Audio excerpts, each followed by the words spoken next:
गर्मी की छुट्टियां स्टार्ट हो गई थी। राजू अपने घर में बहुत बोर हो रहा था क्योंकि उसके ज़्यादातर दोस्त अपने दादा दादी या नानी के घर चले गए थे। उसकी माँ राजू से कहती है, राजू जाओ थोड़ा बाहर खेल के आ जाओ। राजू बोलता है, माँ मैं किसके साथ खेलूँ? मेरे तो ज़्यादातर दोस्त बाहर चले गए और जो थोड़े बहुत हैं वो घर पे अपना टीवी और मोबाइल देखते रहते हैं। मुझे वो देखना पसंद नहीं है। माँ बोली, हाँ बेटा, टीवी और मोबाइल ज़्यादा देखना अच्छी बात नहीं है, लेकिन ऐसे तो तुम घर पे रह रह के बोर हो जाओगे।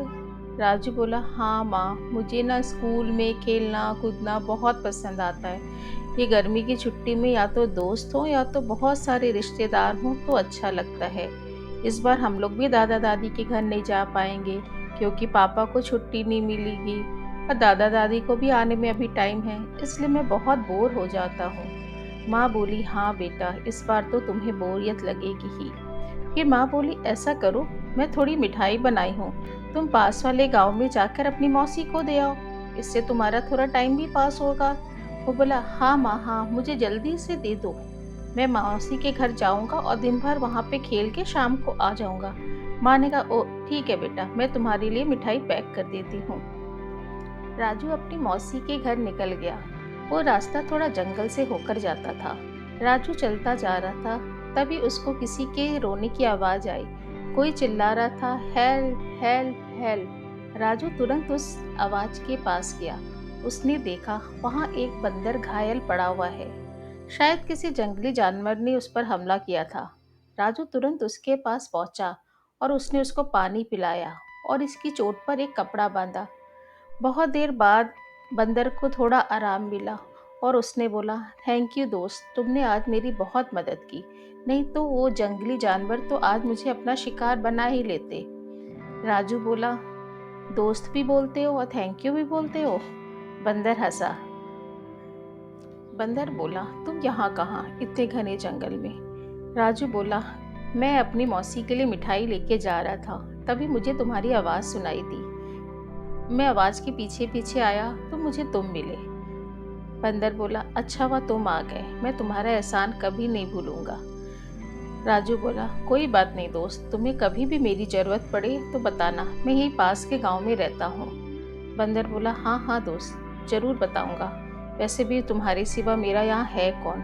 राजू बोला, क्यों, तुम्हारे दोस्त परिवार कोई भी नहीं है? वो बोला, नहीं, मेरे परिवार तो बचपन में नहीं था और जो दोस्त थे वो भी अब ये जंगल छोड़ के कहीं दूर चले गए हैं, लेकिन मैं नहीं गया क्योंकि मुझे यहाँ पे अच्छा लगता था।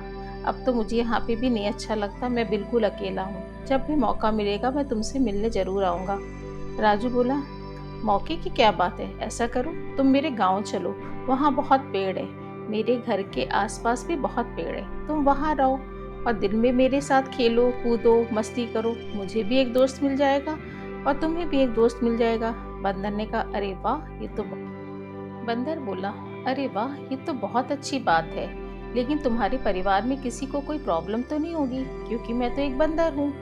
वो बोला, नहीं नहीं, मेरे मम्मी पापा बहुत अच्छे हैं और मेरा गांव के लोग और मेरे दोस्त भी बहुत अच्छे हैं, सब तुम्हारा बहुत अच्छे से ख्याल रखेंगे। बंदर बहुत खुश हुआ। उसने कहा, चलो अच्छा हुआ, मुझे आज तुम जैसा दोस्त मिला, उसके साथ साथ एक परिवार भी मिल गया। राजू भी बहुत खुश हुआ। फिर वो दोनों पहले राजू की मौसी के घर गए, वहाँ पे उनको मिठाई दी, वहाँ पे थोड़ी देर अपना समय बिताया, उसके बाद वापस अपने गांव आए। वहां आके उसकी माँ ने देखा राजू के साथ एक बंदर है। उनको थोड़ा अजीब सा लगा। फिर राजू ने सारी बात बताई तो माँ बंदर के पास गई, उसके सर पे हाथ फेरते हुए बोली, बेटा तो चिंता मत कर, यहाँ पे तुझे कोई प्रॉब्लम नहीं होगी। राजू की तरह तू भी आज से मेरा बेटा है। बंदर बहुत खुश हो गया। उस दिन से राजू कभी भी बोर नहीं हुआ। वह स्कूल जाता, आने के बाद बंदर के साथ खेलता। बंदर भी उसकी माँ का और राजू का पूरा ध्यान रखता और किसी को कोई भी प्रॉब्लम नहीं करता। सारा गांव बहुत खुश रहता था बंदर से और सब लोग उसके साथ खेलते भी थे और उसकी बहुत केयर भी करते थे। इसी तरह से राजू की गर्मी की छुट्टियां अच्छी तरह से बीत